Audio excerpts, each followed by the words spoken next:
Hi, welcome to the Finding Harmony podcast. I'm your host, Harmony, and I'm so excited about today's episode because we are here. Who's we? Oh, right. Russell's here too. Russell Case. Harmony, I needed to apologize. Last week's episode, I announced that we only had the one listener, a Martha from Florida. And of course, we've had all kinds of people write in, and some complaints were made. Yeah. Valerie, who is the founder and president of the, I think it was the Finding Harmony podcast, but now it's just the Harmony Slater fan club. And she wrote in and she gave us a few figures that she wanted to go over with us. And she does keep track of these She things. does. So Eddie Stern, for example, had 2,300 unique listeners. So it's not just Martha. And I think we've had over 80,000 downloads since the existence of the podcast. Might be a bit more than that, actually.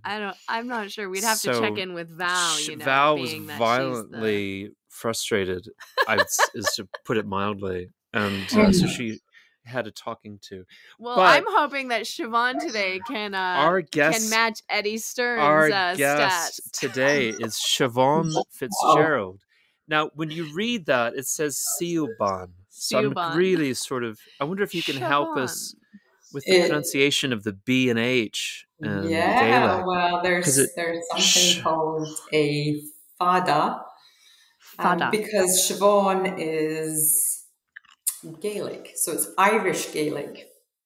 So what they do is they dot the B and H to make it sound like va.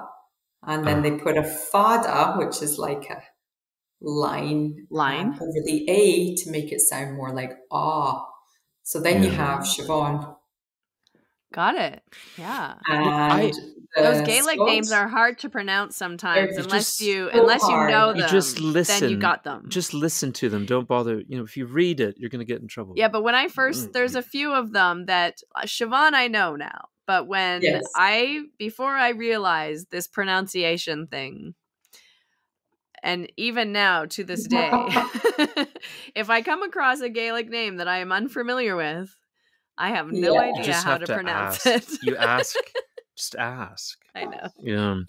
Even I get some of them wrong, but there's things like COI, BHE, and it's Quiva, but just to look at it, you're like, what is that? So yeah, it's quite unique. But the Gaelic language is quite beautiful to listen to. It's lovely. Lovely.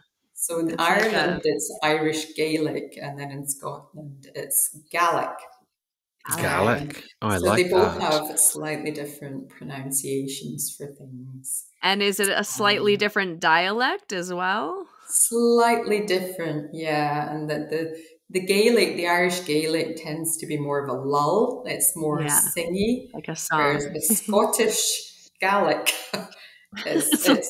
it's sharper. The pronunciation of the words is slightly sharper. Yeah. Yeah. And you're kind of an expert in this because you're sort of happy. Oh, I'm a happy. She is. Yeah, she's happy. So, happy. Here I am on the fence between my father's side and my mother's side, so I don't offend anyone. Yeah. Or take sides. So that's right. Yeah. That's right. Can I ask you? So Siobhan is the Irish, and Shonag is the Scottish. Shonag. So you got Siobhan, and then you have Shonag. So it's a lot. The Gaelic's a wee bit stronger. Is that a different pronunciation of the same name? Same name, Yohanan in the Greek, the Hebrew, and then in English, it's Joan. Joan. That's just Joan. So you would have been Joan if you were born in, say, Canada. England. Yeah. Just Joan. There you go. Joan becomes Siobhan. Or Joanna, maybe? Shanag. That's fantastic. Joan. I had no idea. Joan.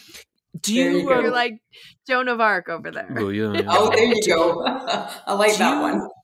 The Irish one. Do you identify as Scottish, or can I dare call you British? Ooh. She's not British. She doesn't sound British. British is Scotland plus England. I know. Otherwise, you're just English. So I was playing Northern Ireland plus a bit of Wales. I was playing my wee little space game with all me friends, and one of them, who I said to him, was like, "Oh, well, you're British, aren't you?" And he said, "I'm a Scot." And I said, "Man, if that's what makes you British, because if you weren't British, you'd be English, because it's the English plus Scotland that makes you British, mate." And he had a bit of a snit, and he wasn't happy at all. Can you help us understand that? What the fuck does British mean then? My passport says British, so there you go. Oh, well, there you go. That's what's written on my passport. It says I'm a British citizen. So sorted. I can't argue with my passport. But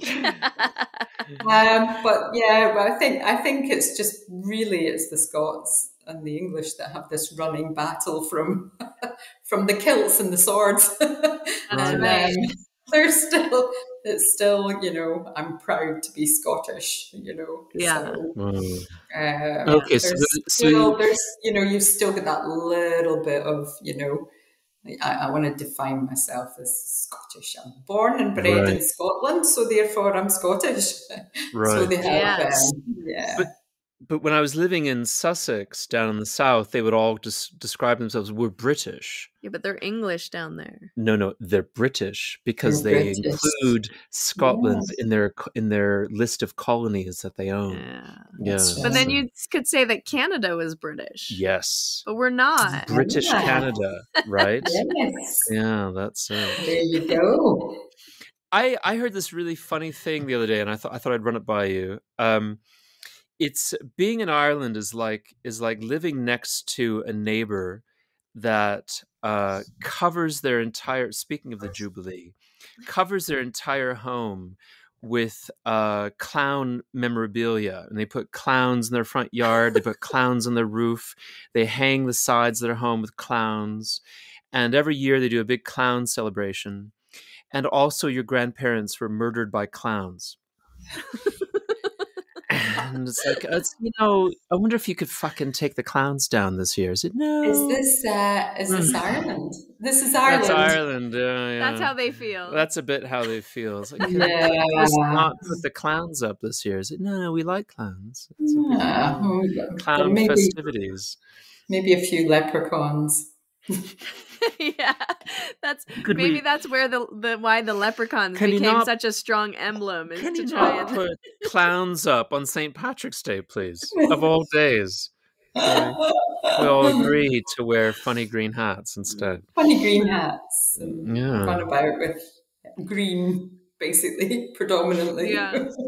Well, I just to move the conversation along from clown killing. I'm intrigued by the clown killing. Yeah, I was reading through the bio that you sent us, which was lovely, and I really felt like we had a lot in common because you've lived all over the shop, and it's very difficult for me to say that I'm from anywhere. Because I can't say that I'm from Chicago or Detroit or New Orleans or Kansas City or Illinois. If I went back to those places, people look at me askance and said, "You're obviously not from here." Right. But where am I then from? I'm not from Canada or San Francisco or Taiwan or Korea or India or England or Sussex. I was a stranger in all of those places. And every place I went to, and I moved every year, I was the new kid. And you described yourself that way. And I wonder if you could set us up, how let Valerie know just how is it that happened? How is it that you just moved around all the time and you're not actually, and also to different countries, from anywhere? Yeah, because you're not really from all the colonies. You're not from Winnipeg, are you? You're not a Winnipegian. I'm not a Winnipegian, and I'm not from Montreal, and I'm not from New Zealand, and I'm not from the north of England, and I'm not from the south of Ireland, and I'm not from various areas in Scotland. But things were a bit busy Yeah, how did you move so much? Why did you move? I mean, I was about 3.5. I was born in Scotland, but I was about 3.5 when we started all that moving about. And that was my dad, because he was a journalist. And in those days, in the 70s, which is just giving my age away, but in the 70s, British journalists were well sought after because they knew how to run things, and everyone else was kind of behind the times. So he got asked to work in Ireland, so we moved there. And shortly after that, he got asked to move to New Zealand. So we moved there, you know. But everywhere we went, my dad wasn't happy because all he wanted to do was get back to Scotland, to Glasgow, where he felt at home. So we kept dipping in and out of these areas where we lived for a little while, and then we would come back to Glasgow. And then he'd be like, oh, I don't want to be here. And so let's go. I've got a job in Winnipeg. Winnipeg, we were there for the best part of 3 years, actually. Wow, yeah. You made it through 3 winters. That's outstanding. That's polar bears. Almost. That's what it felt like. Yeah. You lose about 40% of the immigrants to Manitoba on average to the court. And I've got lovely memories of living in these places, but you know, as Russell quite rightly, as you said, I'm not from any of those places. And so as much as I tried to fit into their box of being accepted,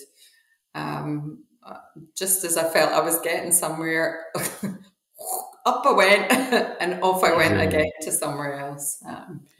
So we were 3.5. I think I was in Cork, and it was a 6-month contract, and then we were in New Zealand for Wellington for a year, and then we moved from Wellington back to Cork, back to Scotland, and then over to Winnipeg, and we were there for the best part of 3 years.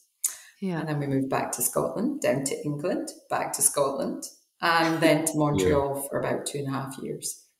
And did you ever have any? That was my whole growing up. Yeah. Did you ever have any cachet in any of those places as the new kid from Scotland, or was it always a drag? I think in places like, you know, what I can remember of it now anyway, places like Winnipeg, when you first arrived, you know, they were intrigued by your accent. Yeah. And the fact that, you know, you had different things to share. Yeah. Then it wore off. And then it was harder. Then it always became harder because everyone else there had already formed quite a strong bond with each other. And so then you were always, from what I remember of it anyway, you were always forming many bonds because you were never quite in you know, from nursery, from kindergarten as it is. And, you know, so that was interesting. But it, you know, at the time, I probably didn't think about it. But when I look back, it was probably quite hard. And you know, I think for me anyway, it was really ungrounding eventually, because 1 or 2 kids are resilient, and you know, you're like, yeah, I can cope with this. Wow, we're going to this country now. Whoa, everything's different here. And it was amusing at first, but after a while, it's like, no, I've just made some nice friends. I don't want to leave. I'm happy here. And Winnipeg was a bit like that. You know, we had time enough, I think, just to settle for a little while. And interestingly enough, I'm still friends with my neighbours from Winnipeg. One in particular who's now an Ashtanga yoga practitioner and practices with Manju Joyce all the time. And so it's quite nice because all these years have passed, and we have something in common that we can That's really neat. share with each other. Yeah, so that was nice. But yeah, I think in me, all that moving about eventually just stirred up anxiety and other things in my system that, it was almost, I was waiting. I was waiting for the next move rather than being comfortable. I was always just sitting there waiting, right, where are we going next? And then eventually it stopped happening. You talked also about something that I kind of related to too, which was, your father was an alcoholic and your mother was a nurse, just like your nurse, mom. like my mom as well. Was a nurse. She was a nurse. And my mom was also a nurse. Just like how disruptive that sort of... And my father was also an alcoholic. That sort of environment balance can be maybe not to your conscious mind, but unconsciously taking on a lot of responsibilities and roles at an early age, At an early age. And I don't know if it was the same for you, both having mothers that were nurses, but there was a lot of shift work, Yeah, exactly. Middle of the night stuff. And so sometimes I just didn't see my mom at all because I was literally coming in from school. Yeah. And she was on a late shift. So, and if things were tight, and I've got 3 brothers, so there was 4 of us, she'd do the weekends because the weekends were like agency work, and she got paid so much more from the agency than she did from her permanent post. And so she wouldn't be around all weekend either. And my dad being the way he was, we didn't see much, so there was that, right, what will we do, and there's a little bit that was good in that, as in we had to amuse ourselves. So we had to find things to do with each other, to keep ourselves entertained. But the heavier side of it was, are you a child or are you an adult? Because you have that forced responsibility, me being the oldest of the 4 of us. And the only girl as well, you had that forced responsibility. 100%. I'm sure you were taking care of your brothers. Attachment as well from, what my mom was going through at the time in that dynamic with my dad, that she wasn't getting nurtured.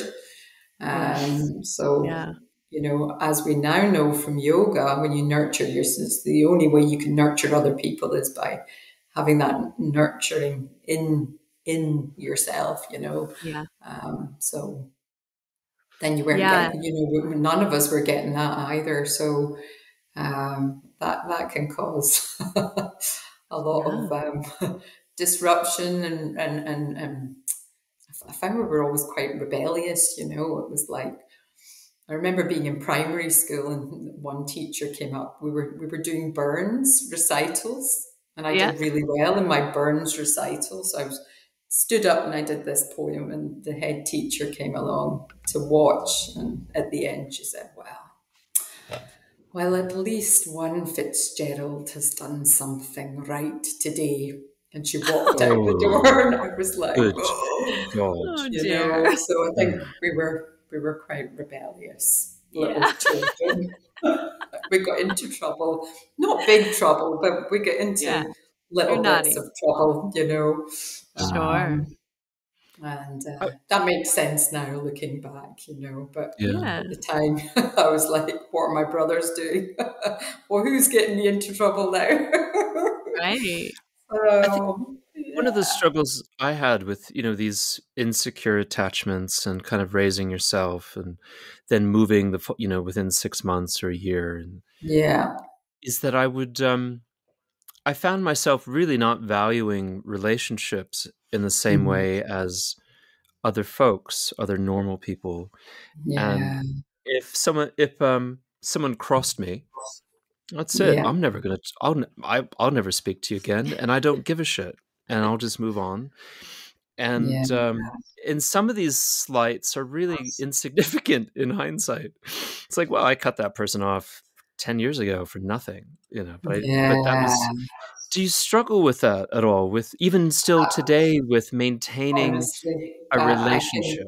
I just totally relate to that, even today. Totally relate to that, and that's exactly what I was like, Russell. You know, it was, relationships were very fleeting. So,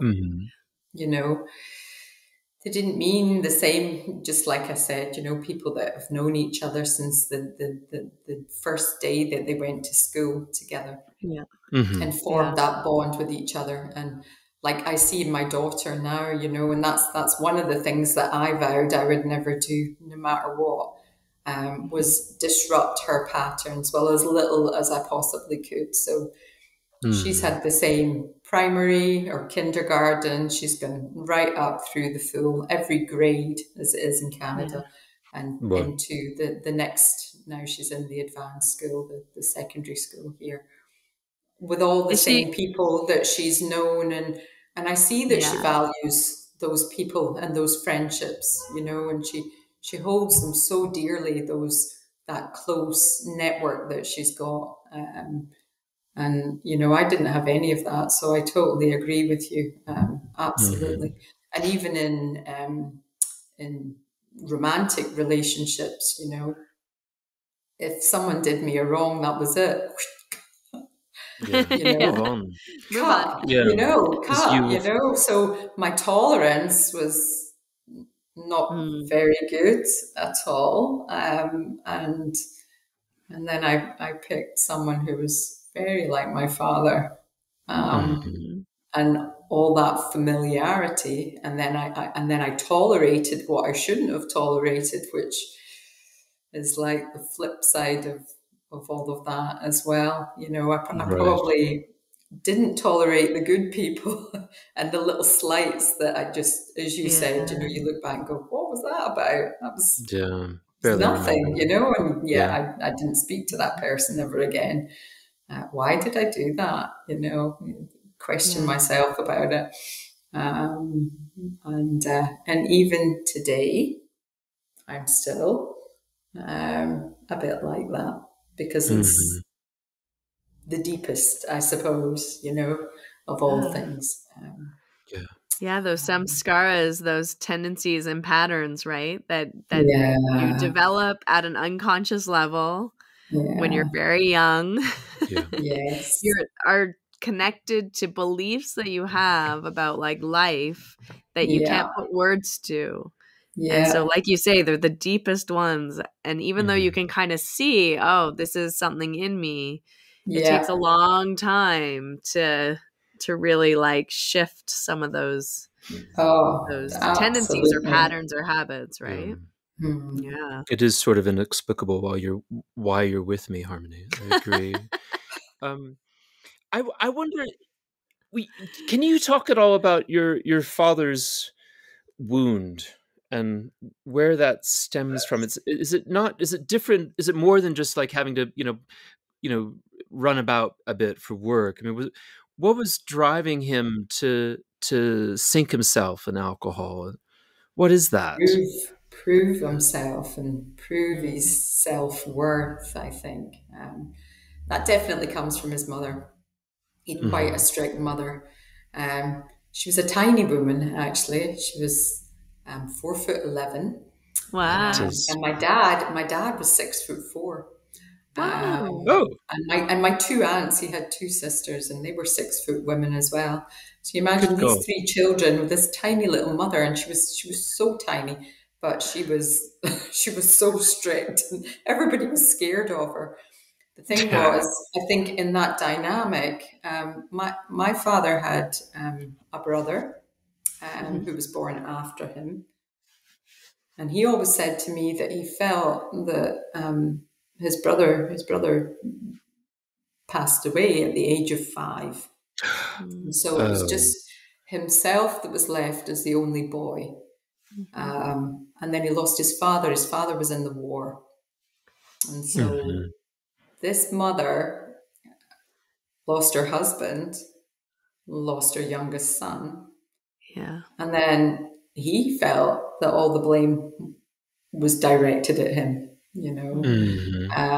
And I remember him telling me and telling my mom as well that, you know, she used to say that he was stupid, you know, that he couldn't do anything right. And that's not helpful. It was quite harsh on him. And I think his sisters were as well, because they were older. So they kind of used to boss him about a little bit. And there's the root of that. That's the seed that was planted in him. And so he never felt he was good enough, you know. And if he those weak moments where he just drowned himself, you know. I think getting away from his roots and getting away from Glasgow was this whole thing where he was like, you know, let's go to Canada and it'll be different. Or let's go to New Zealand and it'll be different. And let's go to Ireland and it'll be different, you know. And the funny thing about my dad was he drank all year round, apart from when we were on a family holiday. And then he wouldn't drink at all. He never drank on holiday, you know. So he never drank on holiday. He never drank on his holidays. Imagine that. He took a holiday from drinking. It's good. It's like part of his job. A holiday. And maybe that was his way of going, I want to, you know, because he worked. So he was out the door at 6 o'clock in the morning, and I didn't see him until he literally, you know, and journalists, especially in Scotland, they drink a lot anyway. It's part of their, they socialize, they, you know, so there it is again, you know, he's doing it as a habit. He's got all those samskaras, those weaknesses that are there, you know, that seed that's been planted. Yeah, that's it's very much like there's the fuel. Let's just torch that and light it up and make it as bright and as scary as possible. Yeah, just more of that, please. You know, and I think that happens, but we didn't see it as much, you know, when we were growing up. And I think a lot of the time he was maybe running from it, and then in the later years it just caught up with him, and it tripped him up completely, you know. Especially my mum left when I was about 17, 18. I was trying to understand that. You're 17, you've got 3 younger brothers. Yes. And mom didn't take you with her. No. I'm really, it's shocking. Isn't it? It's crazy. And, you know, I had a client in the other day, and she was quite curious about what had happened. So I was having a conversation with her, and my partner at the moment, his mother left him, and there were 5 of them. Wow. And she moved from where we are in the central belt to the Shetland Islands, took off with another man and left all of her children behind with an alcoholic father. And the older sisters that looked after him. And then his wife took off and left him with his kids and moved to an island, went away, you know, so... Wow. Interesting, isn't it? Because you think that's unheard of, especially, you know, in those days, that mother would actually go like that. Yeah. Just had enough. Did you stay in touch with your mother after she left?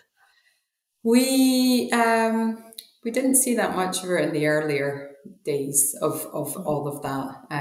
I think she probably, that was the escape button. And because I think she'd made the decision to go, then I think she also felt there was no turning back. Right. And I think the sad thing about that was that this was a man that she knew when she was very young. And she moved from Ireland to London, did her nursing in London, and then came up to Scotland. And that's where she met my dad. Yeah. And this chap had been at her house in Ireland where her brother was. So he'd left information. She picked up the information. She met him. They struck up a romance again. They reminisced and all these things. And of course, when I think you're maybe struggling like she was at the time, and probably feeling quite lonely, as you do when, that other person's not really there for you, and can only be there for themselves, really, then, I think she just thought, there's my ticket, and I'm going to take it. But he didn't want the brothers, and he didn't want to take on everything else. So that was a decision. She took about 4 years of meeting him and going back and forth before she actually finally made the decision to move over there. But my brothers were still at school, and they were young. You must have been. They ended up staying with other people's families. Wow. You must have been furious. Boys that they knew at school, and their mothers took them in, actually. Wow. And so a lot of us have really strong bonds now and friendships with other kind of Scottish nomads that were floating about, All my friends in Glasgow area are actually from either Ireland or the islands. I don't actually have many Glasgow friends, even though that's kind of, if that makes sense. It's all the ones that, kind of maybe got out of where they were and came to Glasgow, and then we've all attracted each other. And with my brothers, very different than the boys that they were at school with. It's their families that they've been very, very close to their mothers. And those boys are still like brothers to them today. So that's kind of, Wow, that's amazing. That's amazing. I'd have to think that you might have struck out at the world a little bit at that time. You're 17, your mom's gone, your dad's a mess. I think you must have maybe burned a few things down. Is that true? Did you burn? What did you burn down? Oh my goodness, it was crazy. Well, you always do something, don't you, to kind of distract yourself from everything that's going on around you. But I had a period from my teenage years to my early 20s where, I was probably as bad as my dad at one point, where I was going out and burning the candle at both ends, but I was still holding down a job, and I just became very, very independent. I think from the age of 15, 16, I became crazily independent because the instinct was, I'm not getting this from anywhere else. I really have to just look after myself and forward that constant forward thinking, of right, what do I do? Put myself through college, get a job in a bar, fund it all. Right, great. Now I've got a qualification. Right, I'm going to go into, and that was me.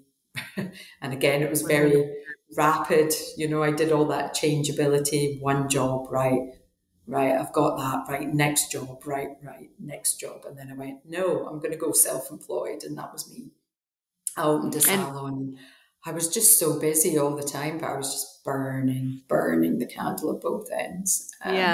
It's that syndrome of like trying to like not have to stop and really like feel anything or think about it. You're just like out having fun in the moment, numb, exactly. And then you're working your buns off in the moment. That does sound quite a bit like you, Harmony. We're at 16 to 22. I mean, that was also your life. Sure. You were really kind of checked out. And then what happened? You gave up the whole thing to do bloody yoga of all things. Is that how did you come to yoga, Siobhan? How did you move into healing spaces? Healing spaces, yes. Healing space. I know. I was just and that thing about one relationship after the I'd meet someone and I'd barely have had a couple of conversations with them, and I was like, nobody got into my space long enough for me to feel emotions, I think I got to a point where I my own flat, and I right, this is a great space that I've got here. I've got my business going, And I realized. And your business was massage, was it? Were you massaging? It was beauty therapy. That's what that was what I qualified in. Before when I was at school, because I made 6 year, like the end of school, unlike my brothers. But I was doing art portfolios, and I wanted to go to art school. That's what I wanted to do. Yeah. But I knew all this was going on, so I kind of ran away to London for a year, hooked up with some of my cousins, did bits and pieces of jobs, and then I thought, no, I really need to get my head together, and I get into college and. I'm sorry if I could just interrupt. When we say hooked up, we mean we made out with and oh my goodness. Had a shag. She just met up. No, she said I just had a shag with a couple of my cousins. That was good. And moved on. I was like, that's only that's in not. America. That's the majority of our audience. So, just want to say, by hooked up with, you. I'm going to rephrase that. Met up with and like slept on their couch. I met up with some of my cousins who were living in London already from Ireland. Right. Thank you. And they were in quite a big house. And so I rented a room and stayed with them. Does that make more sense? And got it certainly does. And got nurtured a little bit by my cousins, my nice cousins. And no judgment, for those of you who do hook up with your cousins at home. Apologies. That's fine. In Japan, I think it's quite common. That reminds me of my dad working for the Winnipeg Free Press, and he stood up at a boardroom meeting and said, "Right, guys, I'm sorry, I need to go and get a fag now." Fantastic. And they all looked at him, and he's like, "Why is everybody looking at me like that? I mean, this is absolutely you do you, Mr. Fitzgerald. Cigarette. Yeah, if you need, that's what you need. That's that was funny. One of my millennial employees came up to me at the schools in California, and she was so upset. Something had gone wrong with the scheduling and the research team, and she was really pissed off. And she didn't know the phrase, and she said, "My principal just came up and ate me out." I was like,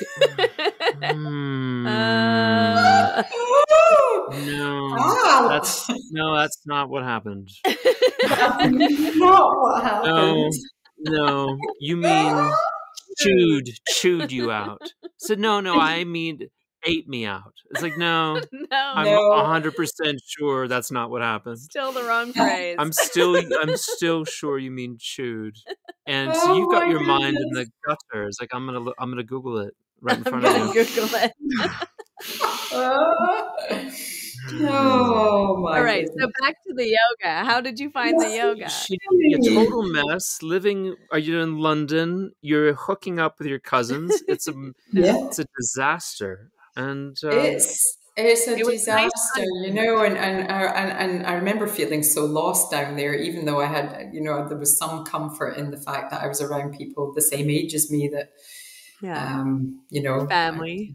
I kind of dipped in and out of holidays with them in Ireland and stayed with them, and we'd our own little friendship. But I was crazy. I was like, who am I? Where am I? What am I doing? I came back up to Scotland because my mum was like, I'm going to stay, maybe, come back, get into college. And I was a couple of months getting into my college placement, and she was like, bye, So you're like, whoa, there's another rug. And it was just rug after rug for a while, Yeah. The newspapers put my dad in a monastery to dry out. Wow. He took this so badly, so they sent him monastery. Yeah, they sent him up to a monastery. Is that where we get monks from? Is there? That's where you get monks from. Yeah. The monks come in and so progressive up in Scotland. Yeah, he was there for a little while, and then the minute his time was kind of done, and he came back down from up north. He just was, there was no wife, there were no kids, and he went completely off the rails, you know. Yeah. We didn't really get much sense out of him for a very long time. So sad. That was sad, really sad, you know. And for me, it just ended up being like I was living in this torture session in my life where, you know, I was getting crazy phone calls at 2 and 3 in the morning, and for unreasonable requests from my dad for, you know, I'd wake up in the morning and think, right, okay, you know, that child in you, that sense that was stuck into me, a sense of responsibility, you know, where it was like that you have to, little voice in my head. And then you're like, okay, so this was my Sunday, but I have to go and do a shopping because I guess he's not going to get any nourishment from anywhere else. So I'll go and do the shopping. But, you know, now when I think about it, I was like, well, if it wasn't me, it was going to be someone else or someone else or someone else. He would have found a way. But at the time, I think you just feel I have to be responsible, you know, I have to go and do this. And that was like that little voice in my head, which took a long time to break that. That's completely broken, that one. Now. Now, yeah. And your brothers had nothing to do with him. They wouldn't do this thing that you would do. They tried. They were really young still. And of course, you know, from their perspective, they're like, I want my dad. You know, I want my dad back. And, you know, I want someone. I've not got my mum anymore. So my dad this will do. You know, this is family bond. And they stayed with him for a little while. And it got so bad for them that they both left. One of them went into the army. He went into the military police, and the other one went into the Marines. Wow! To get away, and I think they got a lot of discipline. And they made a lot of really. I think that actually helped ground them quite a lot as well. That was a fantasy of mine at that age. Was I thought about what could give me some semblance of structure in this chaos. And I thought about the military, and I thought maybe I could do the military, and then I could become a lawyer, and then everything would just fall into place, and you know, and I wouldn't be this just total chaos for the rest of my life. Yeah, I was looking for that, and instead, you went to art school, and took up yoga. Well, yoga was a sense of discipline that suddenly allowed all of the pieces, the bits and pieces to fall into place. It's like, okay, well, I do this, and then I'll be in Mysore in May. I'll come home, I'll work, and then I'll be in Mysore in May again. And there's a sense of belonging and a sense of place and structure suddenly. Yeah. Which is and do you find that other people that were doing yoga for the first time, you actually got each other. Like someone else got you. Yeah. That's the thing that I found when I started doing yoga, that I get these people. It's a giant Al-Anon circle. I get them, you know. But I got into yoga through a client of mine because I still had my salon in Glasgow, busy salon. Yeah. And she came in, she used to come in once a month, and she was in her 70s, Joanne. I think she was 72 when finally she said to me one day, Siobhan, see all this, another relationship that you're in, and you haven't settled down and this, that, and what you're telling me. And she's like, you're coming to yoga tonight. And I'm like, I don't know. Yes, you are. And I was like, and she'd been this little voice every time she came in for her facials and things. And I went home and she said, you know, I'm not coming back for facials if you don't come to yoga. You have to come. And I thought, what am I going to get this 72-year-old frail individual? What can she give me that's going to give me some kind of strength and structure? Because I didn't know, you know, I was ignorant. I was trying diet after what's going to make me feel good, you know, next thing and the next thing. You mentioned the And macrobiotic and the I went Ayurvedic. because I got home and I thought, I've got time, and really, I don't want to lose my client. And I enjoyed talking to her. Yeah. And I thought, okay, I'll keep her happy. I'm going to keep her happy. It wasn't for me. I was keeping her happy, Yeah. Still pleasing the other person. And I went, and I remember walking home. It was really hard. We did about 20 minutes of pranayama. That was the first thing we did. I'll never forget when I sat down. 20 minutes of pranayama. And then the asana, which she was shouting at me about because I was just dreadful. I was so tight everywhere. But I left and I was walking home and I went, I feel different. And that's all I could think of, that's the only thing that kept coming up was, I feel different. I feel different. So I went again and I went again and I started going to her house. So I was going twice a week, and then I was looking for other yoga. And then someone gave me a video and it was Ashtanga. Oh, do you remember what video it was? I can't remember. It was Beyond. It was something called Beyond Yoga, I think it was Beyond called. Power Yoga, maybe? Beyond Power Yoga, maybe, with Beryl Burge. It was, yeah. And so then there was this sequence, and it was the first time I'd had this, I could put something on and it was a sequence, and it was the same sequence. And I was like, oh, I like this, Yeah. And then my friend was getting into yoga, and she's like, ooh, David Swenson's in Edinburgh. Let's get up at 5 a.m. and go and see David. And I'm like, who's David? And she's like, yeah, we have to go. I've researched this. Come on. So I remember the two of us in her little car going, cup of coffee each. Drove. Edinburgh is about an hour and a half from us. So we got there from Mysore. Oh. And I was like, whoa, what am I doing? But very soon it was, right, who's next? Right, John Scott's coming. Great. We're going over for that. Great. We're going over, and we soon get into this pattern. There was no Ashtanga in Glasgow at the time. So we just kept looking for these weekend workshops in Edinburgh. And it was that wonderful feeling that things were changing, and I was about 8 years doing my own practice before I ended up going to India, to Mysore. And that was in 2005 for Guruji's birthday. Yeah, I know. I remember. And did you meet Harmony at the birthday? I was there. Yeah. Harmony was there. I remember. The little things that you remember. Even though I didn't speak to anyone and I didn't know anyone, but you're just observing what's going on all the time. And so Hamish Henry, who has the Ashtanga in London, he was there. So I spoke to him, and I spoke to Greg Nardi quite a lot. Oh, nice. But it was but then it's only looking back that I was like, that was Greg Nardi. The Greg Nardi. You don't know anyone when it's your first time.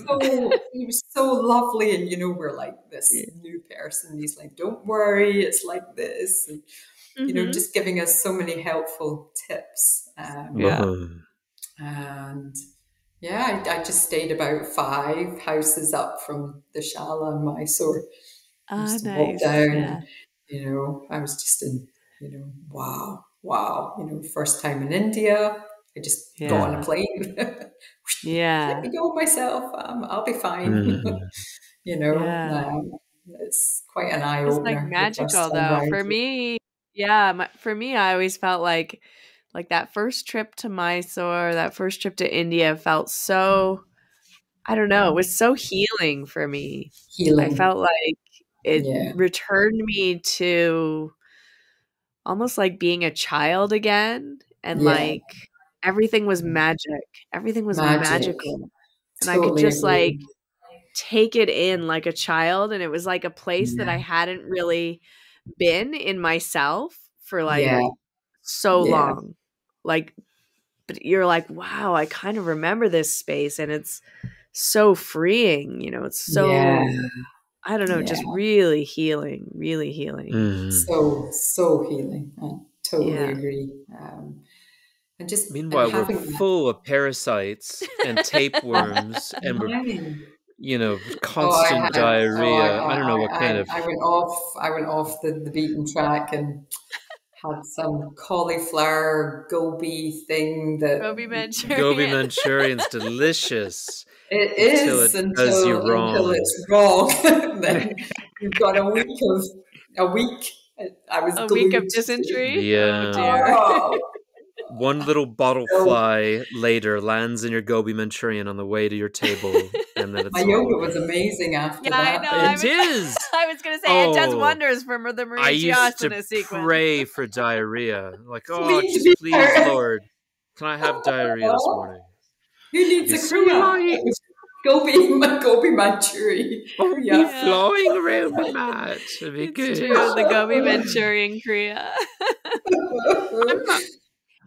I'm interested. You mentioned this previous to your trip to Mysore. You mentioned this lovely experience that you had meeting Paul Dallahan, the Irishman, in Scotland, him introducing you to Tawari, who seems like quite an important person to you. And we just had a fellow on last week who Rob Laporte. Who? Dr. Rob? Yeah. Dr. Rob Laporte. He also had a lovely relationship. He is from Hampshire, not from Scotland. But I wonder if you could tell us about that. That seemed really nice. So nice. So Anne Lonsdale, who was Perthshire lady, she knew Paul. Through, I think, her connection to Tawari, because she'd been in India before with Tawari, and I don't know 100%, but I'm assuming now that she met Paul there. But she invited Paul to Scotland. To this big room called the Orangery that her friend had, and it was just an amazing, a beautiful space. And again, my friend that was doing this little parallel of, her background in her life was quite similar to mine. And she was doing the Ashtanga as well. And she said, let's go to this. So we used to do these things. We find these things that were Ashtanga. Let's go to Paul. So off we went and it was a weekend. Paul was there. Jatima was with him at the time. Yeah. And they did an awful lot of breathing with us, an awful lot of pranayama with us. I felt like I was floating the whole weekend. And I hadn't experienced, and that was 2001. Wow. And I hadn't experienced anything like that before. I was like, wow, Yeah. He's so naughty. There's no side effects. There's no side effects. I feel amazing. It was, and I remember we were practicing all weekend. We were practicing those jump throughs, that were really like a skidding and lots of carpet burn marks and knees and toes and everything. But we were just doing it again and again. I was like, definitely, I have to get this. That determination in me to get the next bit, and get the next bit of it right and put that to, because obviously then, I'm starting to flow a little bit more. It's less jaggy edges to my practice. But then, and then Paul went and I was like, I knew he was in Thailand. Yeah.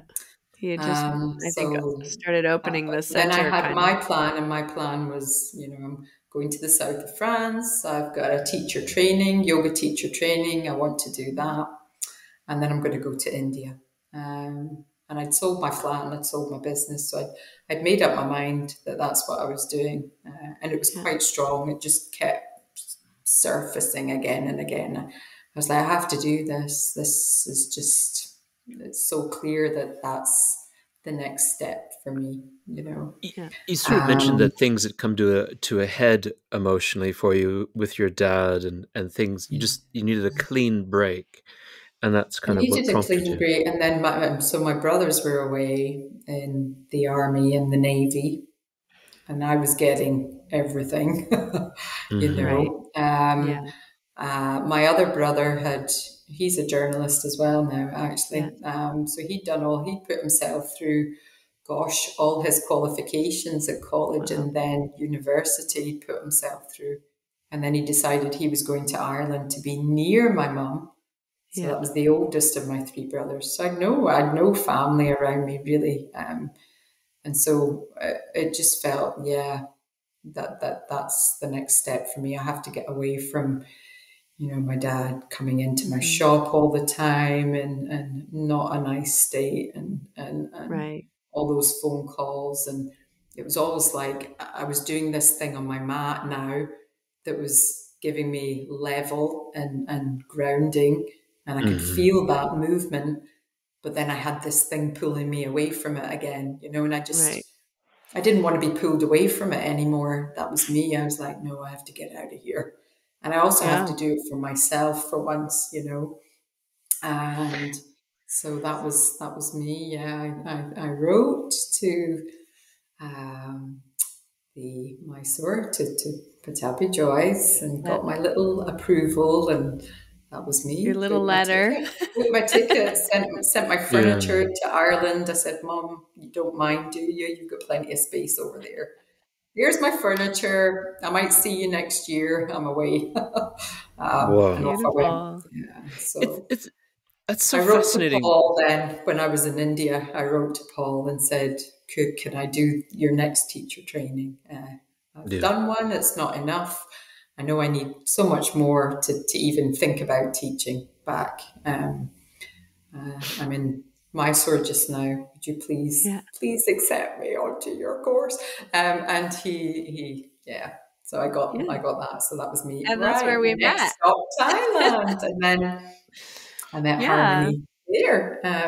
That's where we really became friends, was in Thailand on that teacher training. I remember it so well. And then the course with Tuariji that followed after that was always so special that you could spend, Tuariji would come for like the second half of the training. You get to spend all of this beautiful time with him. It was amazing. Amazing. And and you and I think we connected right away as well, because we have a lot of commonalities, even though we didn't necessarily talk about them. But I remember you can feel it with people. You can feel it, right? You're like, oh, I know this person. Yes. We share many things. You can just feel it. And that's nice as well, I think. Totally. But there was something on that training that I think was really brave of you. And I remember you shared that you had been struggling with bulimia, which was also something that I had struggled with as well, with another commonality that we shared. But you don't normally share it with people. Actually, I never talked about it at all until I was in Thailand.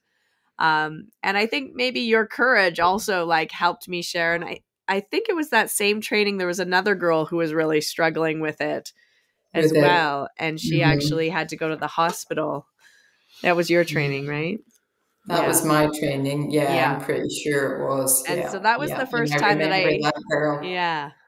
that was quite serious. That was the first time I talked about it. I reached out to her and said, listen, this is, I understand what you're going through, and tried to help her. But I realized that it was actually a problem that a lot of girls especially go through and have, and had to start really looking at that and processing that. And there was one Kriya that we always did on those teacher trainings. Oh, you did the vomit. The vomit, which is, that's a little triggering. Drinking. It is actually. It's very therapeutic, but very therapeutic.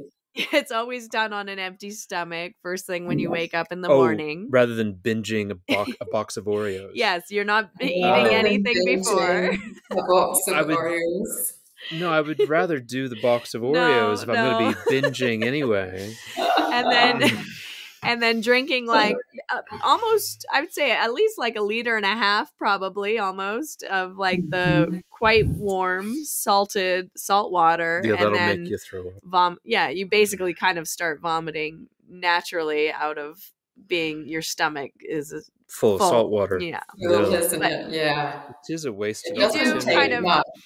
No, you do assisted so that you get it all out.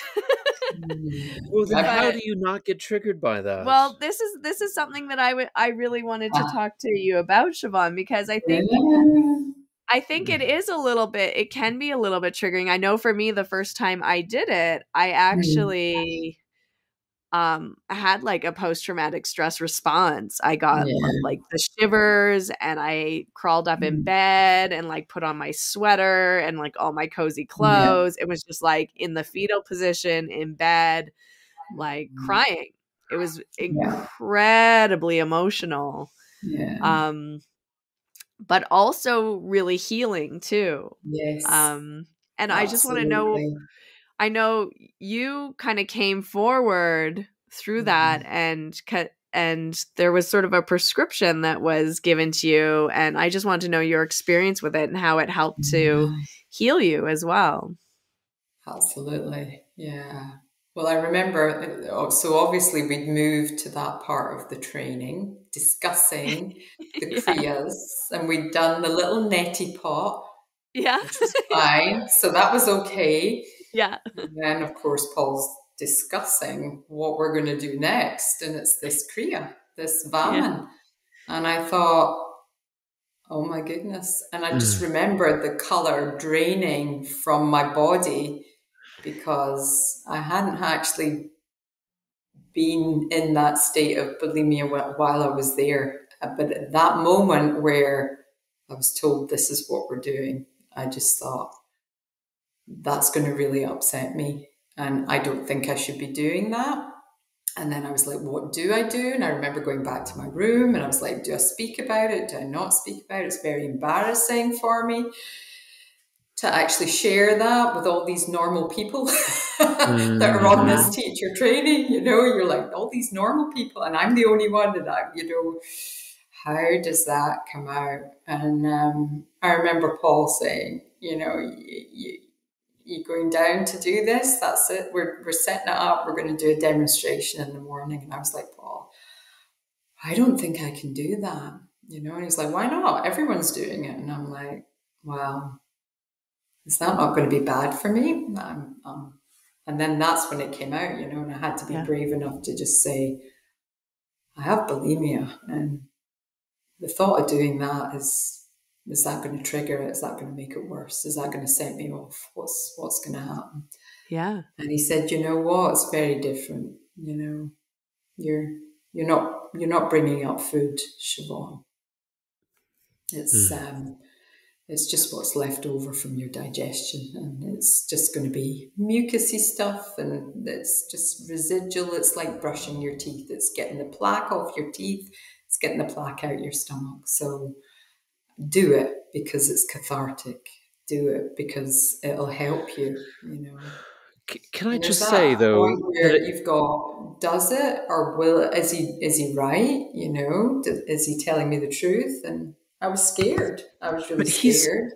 He's not a trained psychotherapist. I mean, he's not a PhD in psychiatry though. We were in the jungle. That's a big leap of faith with the jungle doctor. Yeah, it was. It was like the jungle.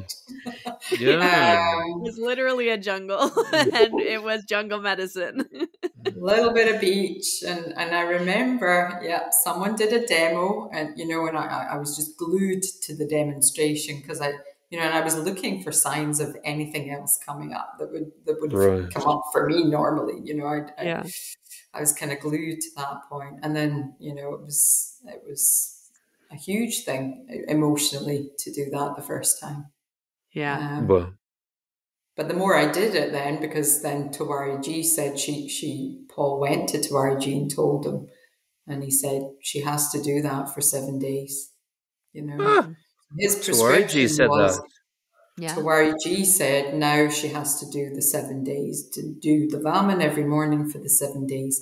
Now don't eat the food that the other yogis are eating, eat the food in the kitchen, which was the kitchery. Yeah. So you could only eat kitchery, right? Kitchery and then the rice milk.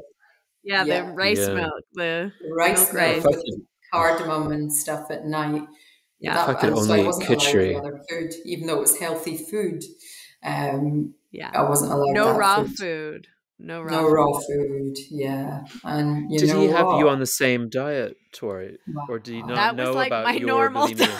That was your normal diet. No, I mean, like Did he prescribe the vomit for you as well, given your history?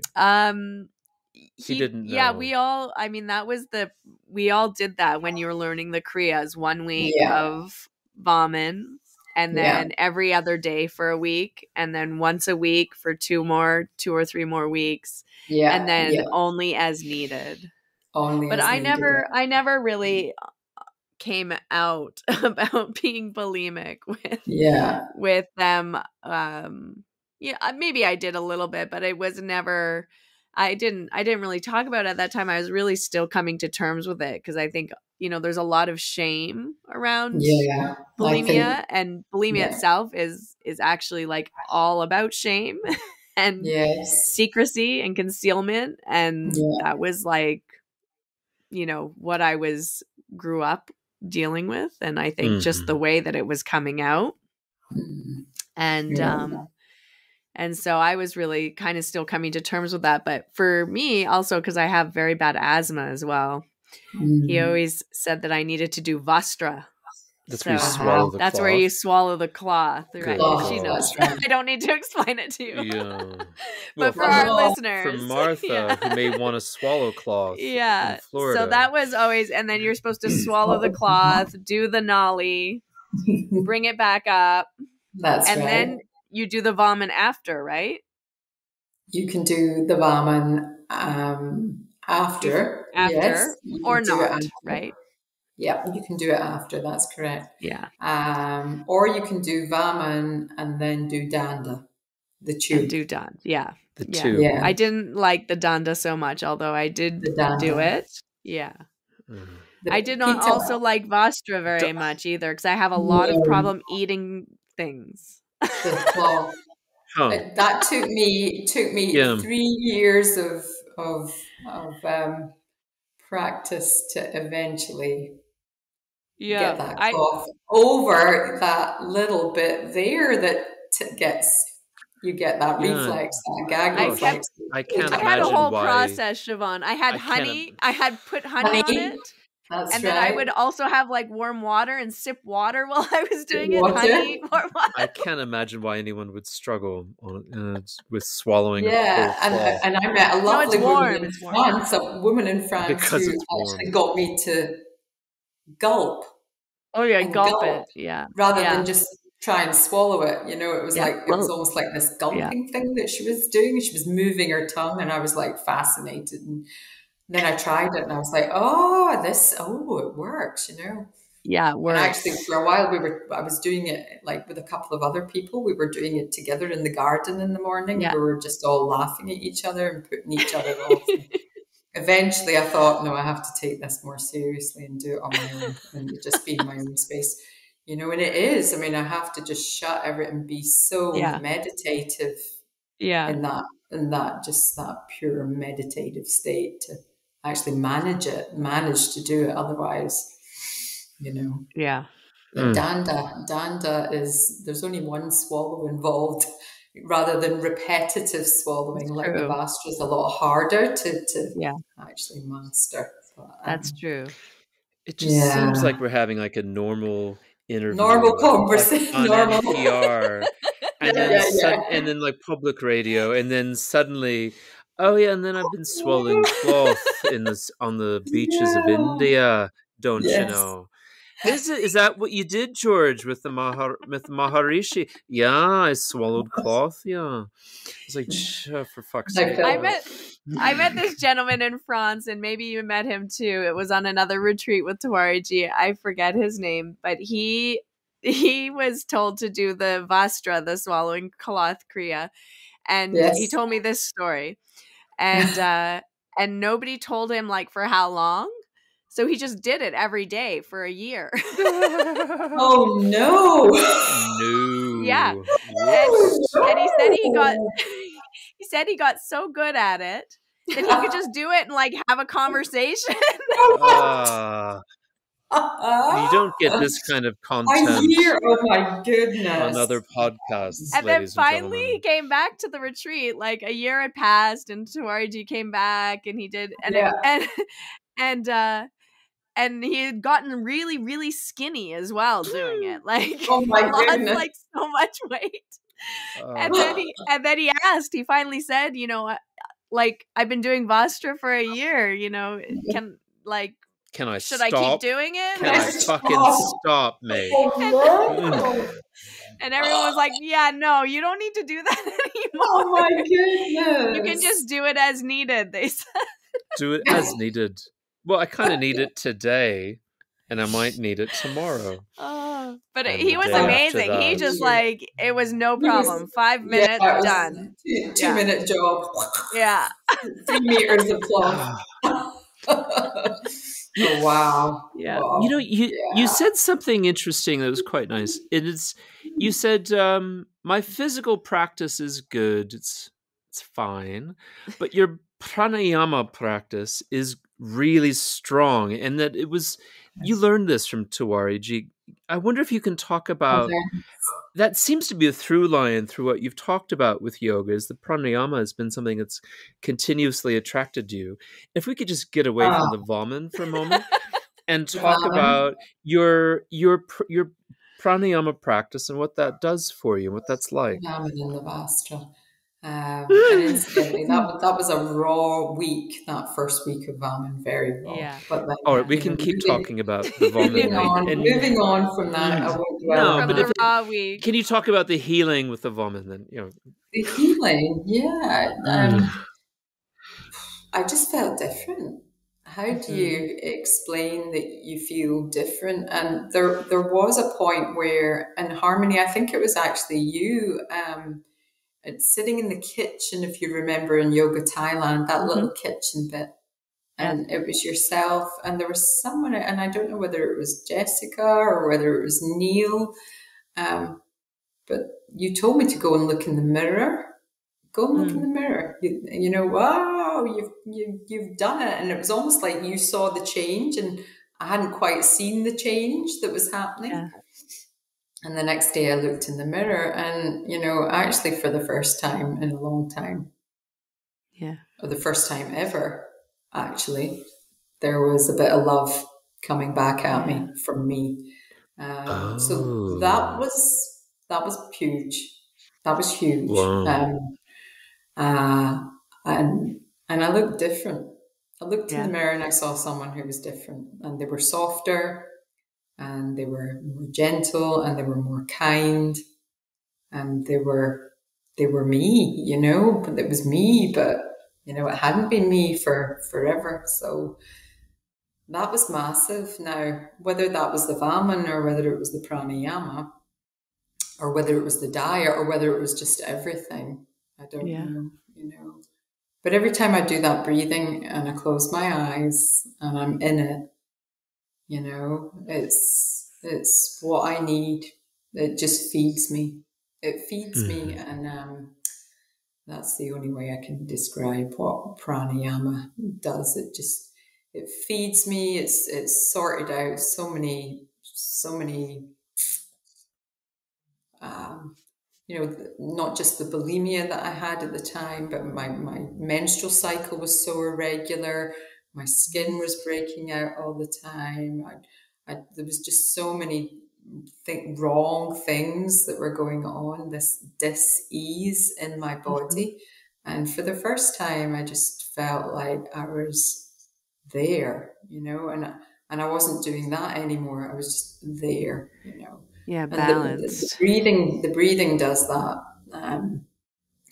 The Ashtanga practice did that, you know, those first 8-9 years and beyond, you know, and still today absolutely does that. But when I breathe, something even more magical happens. And I guess I just need that from my history of everything. Yeah. Everything, I feel like everything that's been busy, you know, and even that healing in India and that time to actually do nothing, you know. And I think that space when I'm breathing, that space where I'm just so still and the breath's moving through me, and it's just constantly stopping that accumulation coming back, if that makes sense. You know, so it keeps things at bay, you know. And you're along with my connecting to the Ashtanga prana, practice. right? That life force. It's like I love how you said it feeds you, because I mean that prana is what feeds us. It's even like in our food. It's what we're going after, right? Is that life force from the food to feed us, the prana. The prana. And directly from the sun. Yeah. And so it is so nourishing to like be with that energy, with that life force within and without, and like feel it. Yeah. Yeah. It's so powerful. Yeah. So and I think the comparison probably, really just then to define the difference, with Ashtanga, to me it's a dance, and I'm moving in this dance, and I'm flowing, and it's lovely. But then I'm not moving, and I've moved all my life. When I'm doing pranayama, I'm not moving. I'm just there, Yeah. I'm just there, and it's feeding me, because all the yoga's feeding me. But it's that, and that's why I'm back on my mat every morning going, I've been moving, and I'm still a busy parent, I'm so busy. It's just my nature, I'm always like, what next? What next? What next? Yeah. What can I do? What can I learn? What can I add to my studio? What can I, I'm constantly like that. But then that's amazing though, because that's so profound. That to think about all the moving that we've done, and going here and going there and doing this and doing that, and it just seems endless. I don't even want to meet someone new because I have to tell them all the damn things I've done. And then to think about sitting there in your mat, just bearing witness to the sameness of being Purusha. It's like, oh, that's such a profoundly healing moment for someone who is so frustrated with moving about. Yeah. Wow. I'm not sure I put those things together. That's just that happiness in me today, that, it's like I found it, that's what I think, I found it. I can tap into that and just find that thing that I've never had, that most children, dance in, this they were bathed in their childhood, they were allowed to be children, and I just felt like I was never allowed that luxury. And I get it in pranayama, I get it in ashtanga, I get it when I'm moving as well, but when I just stop and face a lot of stuff as well, while I'm doing it, but almost drinking the prana at that moment where I'm like, that's me, And when I was at the Kavalya Dam doing my studies, looking at the science of it then, and them saying, that you do that every morning, your pranayama will last you all day, and I still have that thing of, wow, right, okay, so the science is there, it lasts all day. It's not like a quick fix. It stays with me, it keeps me steady all day, even though, we all have our moments, don't we? And things will definitely throw me sideways if I let it, or if I'm too busy and I miss, but then I can come back and it's nothing like being a parent a bit more that. And get myself back to that place where, feed, tell us a little bit more about that, because I think that experience in Thailand was so transformative for you, for your practice, absolutely. your life, for where even your focus was in yoga, and it eventually drew you all the way to Lonavala, to the Kavalyadam Institute, which Tawarji was, I believe, sort of the chairman of at the time, in the footsteps of his teacher, of his guru, Swami Kavalyananda. And you did a 3-year intensive yoga pranayama training course, right? You lived there. Absolutely. 3 years. And 18 of us went on that journey. And it was the first time. So the Institute always had a school for local people, like so their community and the Indians that wanted to learn more about yoga. There's a school there at the Kaivalya Dhamma, but there's also the research part of the Kaivalya Dhamma, and that's that constant work that's being amazing done, in the lineage of Swami Kaivalyananda. That there's just this ongoing research and investigation into pranayama, into hatha yoga. Hatha yoga, all the yogic texts, finding the authentic copies and comparing them and creating the most authentic version they can. Like a 3-year research in diabetes and what works for that. And 3-year and they have like a post-cancer program. So for people that have gone through maybe some radiotherapy, some chemotherapy, that they have this, come and get nourished and do the pranayama and have the diet and have the treatments, because they have a naturopathy center, they have an Ayurvedic center, they have all the Ayurvedic doctors working there as well. So there's lots of people coming in and out of the Kaivalya Dam for different reasons. And then because Tawariji is, that we're getting to the end of where this lineage is with how many people are still here surviving, teaching these, like those real powerful masters. They decided to offer up this 3-year program, and I was only looking actually to go and experience Lonavala, and I saw this on the website and I thought, wow, actually, could I do that? With a little girl and everything, can I manage that? And it ended up, it was 3 times per year, very intense stays. And I just thought, no, I want to do that, because that's the one thing that's really,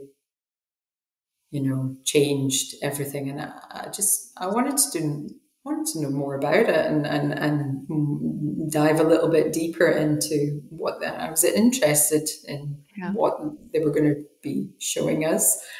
And the experience was amazing, just listening to these Ayurvedic doctors, talking about the elements, talking about how they move within us, talking about, how they're in the food, how they're in nature, and it just all made so much sense, and the people that they brought in as well, that were maybe like a surgeon working in Delhi, Dr. Balakar, so he came in and did, we had great people doing lectures, a neurologist, also a yoga therapist, so there was lots of good people.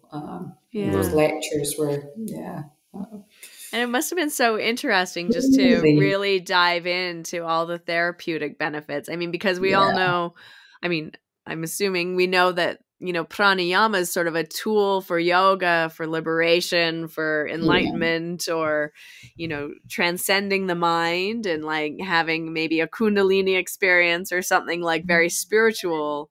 But then, it seems like so many people now, especially since the COVID pandemic, are looking to breath work, are looking to what is essentially pranayama, and for like these therapeutic benefits, for these healing benefits, for what it can do to, balance our blood sugar, or create heart rate variability, or balance our blood pressure, or whatever it is, right? Like there's all kinds of therapeutic benefits to these ancient breathing practices, and you were able to kind of learn and study all about that.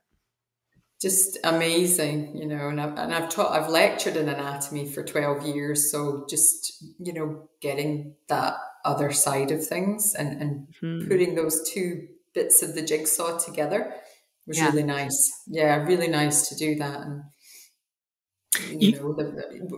we tend to look at it quite, there is the spiritual aspirant side, but, now more that I've been there and experienced it, there's so much on the physiological side of pranayama as well, with regards to healing, And that's lovely, you know, Yeah. because it was happening and I could feel it, but just to be there and to say, you know, well, yeah, your circadian rhythms, age 40, whatever, have now balanced out a little bit from being completely erratic, you know. All those years spent doing this pranayama has very, very subtly and gradually tamed, you know, those circadian rhythms, so that, you know, the insomnia is gone and the irregularities have gone and the, you know, other things that were going on have gone, and that's nice. They never go away, of course, but, you know, I'm in control, I feel, you know. And it was lovely to be able to experience that and actually see all those physiological things being played out and talked about by, you know, people that were, you know, had both of those things themselves. They were a surgeon, but they were also a yoga therapist, or they were a neurologist, but they were also a yoga therapist. And so they'd studied both and they were talking about both. And that was lovely. And it just resonates, you know, with what I'm doing. Lots of Ayurveda as well. And that was nice, you know, learning about a lot more that I can do for myself, and then what I can see in others as well. And I'll obviously do my best to give a little bit of that back, you know, and for me to be able to explain it better than what I probably could, because I was always just doing, rather than, you know, now the knowledge is there that I can definitely give a lot more back.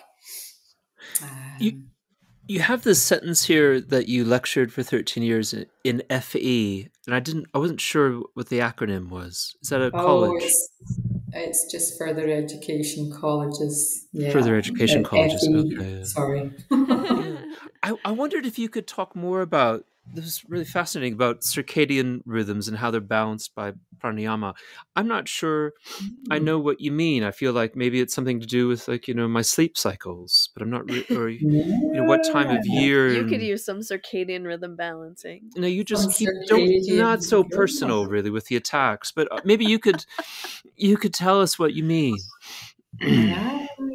So the disturbances in your system are going to affect your natural rhythms and your natural cycles. So I don't have a natural cycle, though, do I? So you don't sleep, you know. Oh, I see. You maybe have false hunger, things like that as well. You know, those kind of things. With irregularities, those kind of things really affect the endocrine system, you know. So maybe things like secreting more thyroxine or not secreting enough thyroxine, you know, that throws your metabolic rate out. Thyroxine, what is that? Yeah, so that is what is secreted by your little thyroid gland, which controls your metabolism. Oh, so then it can speed up. It can speed up, you know, and stress does that as well. Sometimes that plays a really important role in what these endocrine hormones are doing in the body. And then, of course, you've got the master gland, which is your pituitary gland. Right. And so those things aren't functioning, and then they may be, and, you know, and it's all about the circadian rhythms, or, you know, playing that, you know, what's being secreted, is everything coming through the bloodstream in the right amount, you know, is one way that I see it. And when those things get disrupted by stress, or disrupted by, you know, our surroundings, our environment, our food, then it affects those rhythms and how our body is functioning, you know. And then we go from, the pranayama helps because it starts to slowly regulate those organs of secretion. So things like insulin as well. And so why would it we do might that? crave less sugar, start craving less sugar, and start, our desire to overeat becomes less. And then we maybe get a better quality of sleep as well. So, all those things are part and parcel of what's happening as, and it happens very, very gradually. It's not like I'm going to do some pranayama and then bing, right. Because that's I'm imagining Harmony's dad at home listening to this, and he's saying like, well, wait a second, why would holding my breath for a bit help me with my thyroxine? Can you? So it's all to do with the nervous system. Yeah, and it's also to do with once you get to a stage where you're actually retaining the breath in pranayama, then your nervous system, you've gone through so many processes already, or you should have done, so from that particular lineage, then I'm looking at, the fact that a lot of things already should be in place before I start retaining my breath. That plays about with your oxygen and your CO2 levels in the blood as well, which has a knock-on effect on everything else that's happening, because they're all intertwined with each other. And the longer the breath is, so the more we can inhale and exhale for longer, the steadier the nervous system becomes. And the stronger your nervous system becomes, then the more your body's going to regulate, the more these things are going to settle down and they're going to regulate themselves. And so all the rhythms in the body start to regulate as well. Rather than being so like hyper reactive to and hyper vigilant to violence, I could be in a more like a calmer, sweeter place in my parasympathetic nervous system. You might think twice about doing it. You'll have a little bit rather than just doing it, and then for me it's like the box of Oreo cookies that three boxes of. It's gone. It's there's almost that thing that you can't put your finger on it, can you? But that person's annoying me and I'm gonna let him know. No, I'm not. No, I'm not. No, that wouldn't. The consequences, no.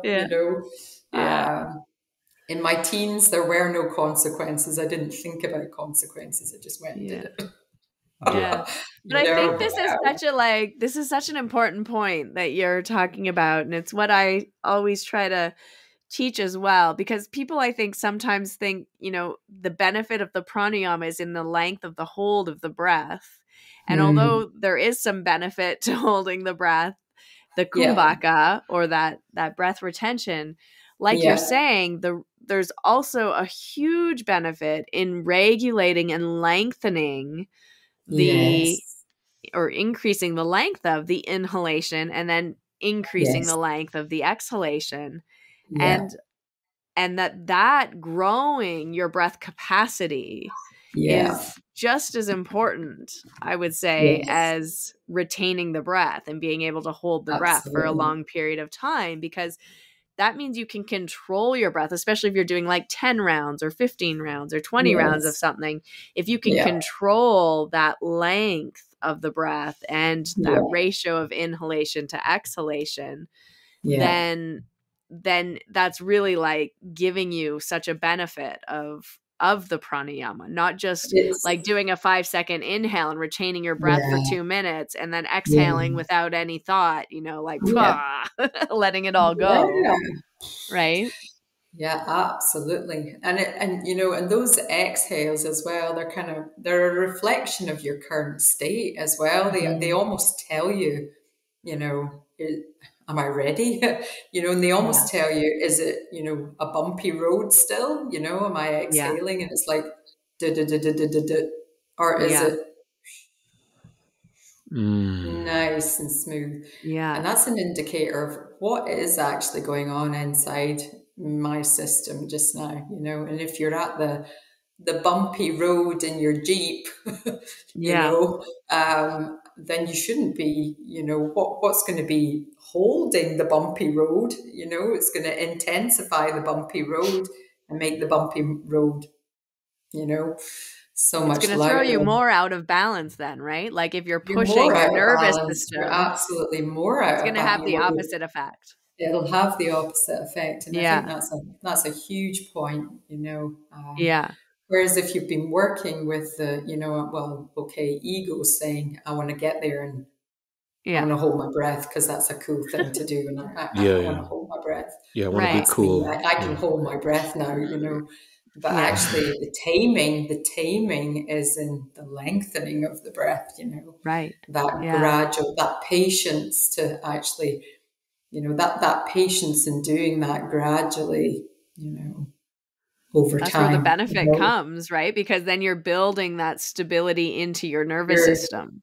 You're building, or as they say in that second chapter somewhere in the Hatha Pradikapa, you're taming the lion, you know, and the monkey mind and everything else that's jumping about in there that's ready to, as Russell said, leap out and you know, you're like, whoa, you know, no.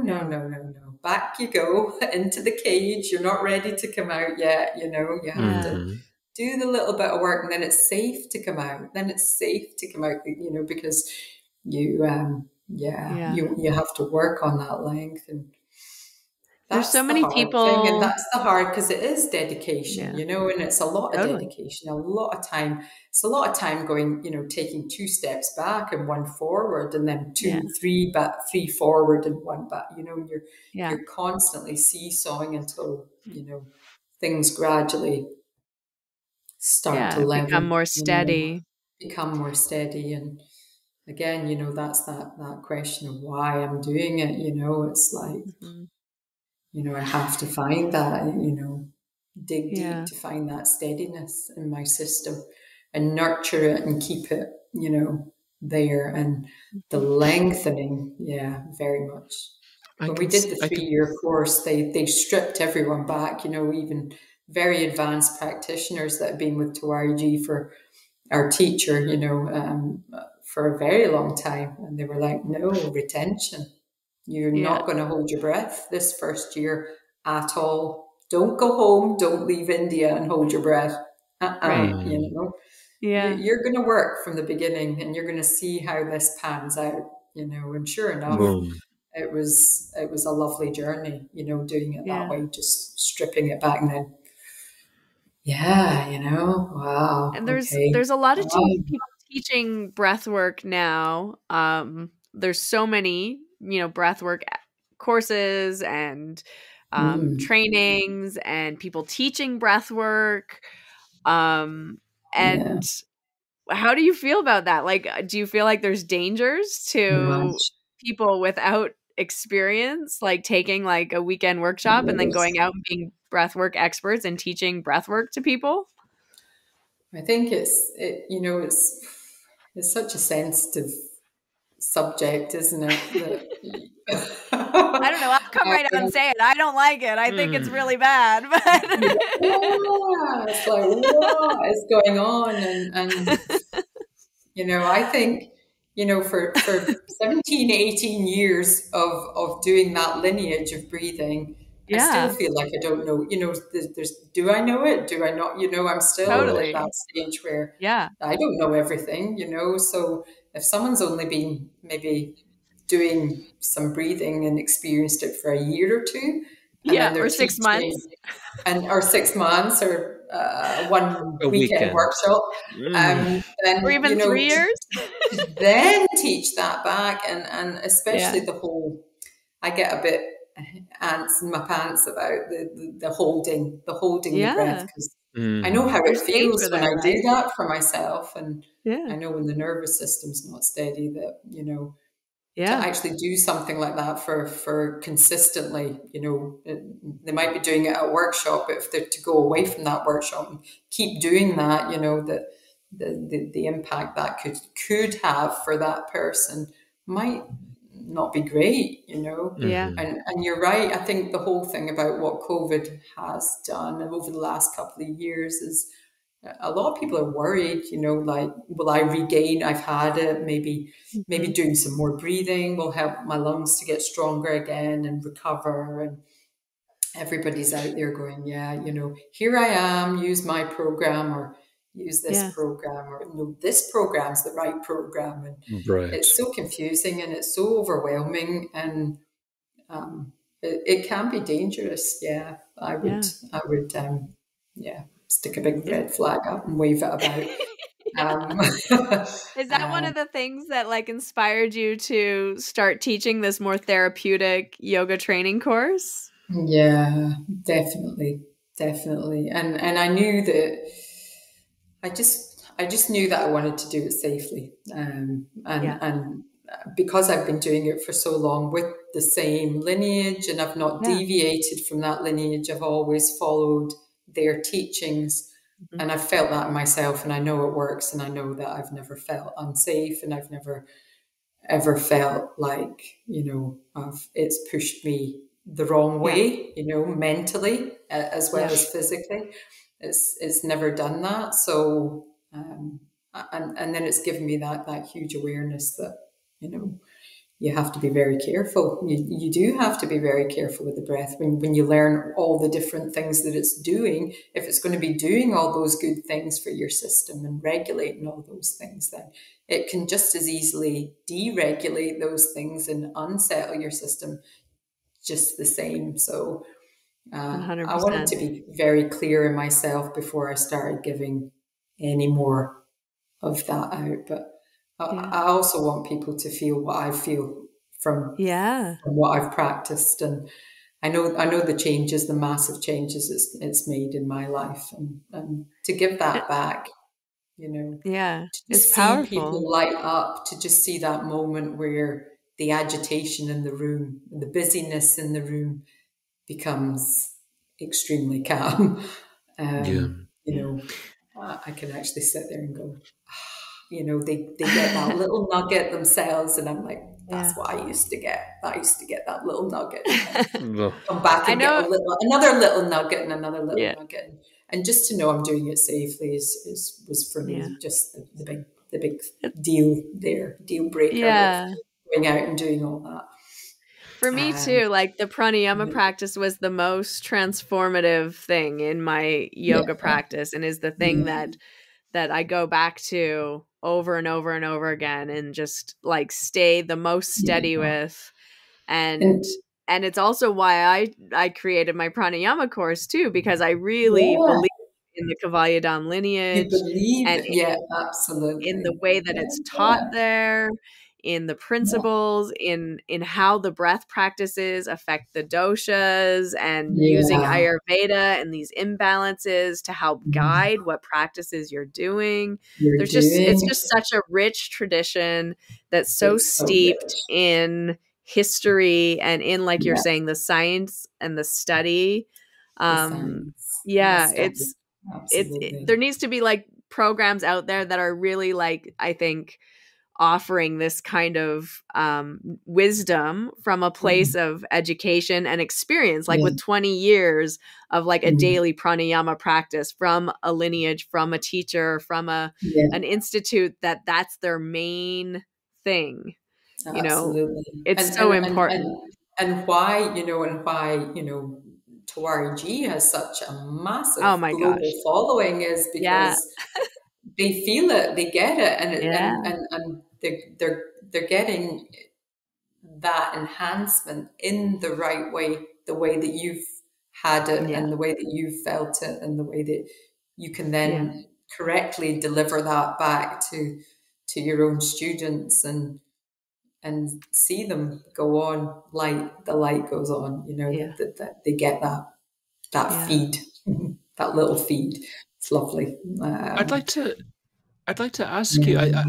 I think it's phenomenal what you're doing, and the amount of the richness of your study is phenomenal. I it's interesting though. You've mentioned your child a couple of times. I think you're a single mom. I am. And how old is your child now? She's 13 next week. 13. Well, that's not easy. And and so you're a dedicated yoga practitioner, and you're offering these yoga therapy and pranayama courses, and you've been teaching that for over a decade, and raising a girl as well by yourself. And I just wanted to know how you managed to find this steadiness and balance this. And even though, I mean, it's us, right? Like our lives are teaching balance and steadiness and practicing balance and steadiness, while all of this, we have our own internal chaos in our homes. There's been a lot of chaos. How do we practice what we preach, right?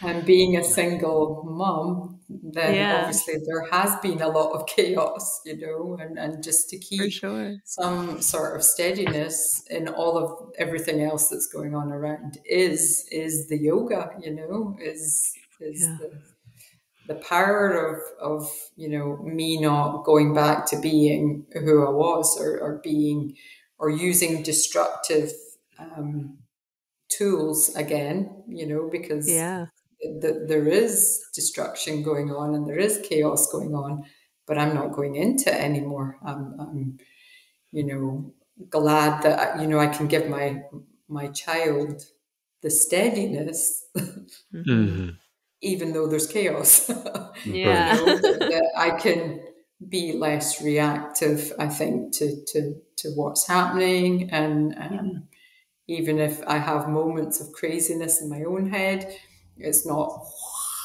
pouring out of me. Yeah. I can put the comb back out on it. That's right. And put a little lid on it. So and then finding those times to do that practice as well. And I remember when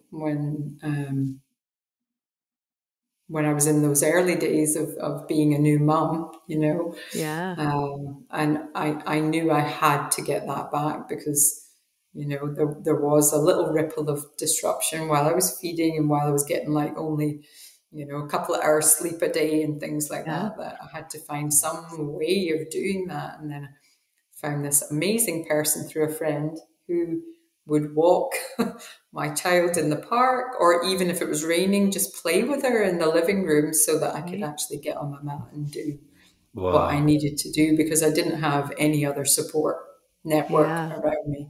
And my husband at the time was he was gone at 6 a.m, because that was his job so I was like, right, how do I work? How do I actually work this now? What have I got? How can I maneuver so that I can still have that practice, and still keep that practice, and still keep that where I am, that growth in myself, and then give that back to others, the family as well that I have, my new family, surrounding circumstances. And so, it's not easy. It's not easy. And there would be days where it would be like 7 o'clock at night, but I'd still have to go and do something, rather than nothing. And I, until I got it back to, okay, school, there's school now. I can get those moments back, because there's school, hooray, but that was tough, those between 0 and 4. The early years are hard. I think you always find a way, because that I know that I can't give back unless I'm doing it myself. I think that's the big thing. I can't be in that zone or give back until I'm in that zone myself. And it's really important that I'm doing that work. Otherwise, you kind of feel like, well, why am I telling them to do it when I'm not doing it myself? That's not right. I have totally. to do that. There was an amazing person who came into my life at the right time and looked after my little one for just that hour and a half, 2 hours every day, that she was just there and she was available at the right time. And that was amazing, because it just got me back to, I was back teaching within 3 months, and that was, just gradually. Getting that balance is not easy. It's not easy at all, You're starting online and in person. It's a combination training course. Yeah. And you also have a special workshop happening on July 2nd. I do indeed. And where can everyone find them? It's all online, right? The workshop's online, so someone could sit in on the workshop from America or Canada or New Zealand. How could they find you? How will they sign up? Tell us.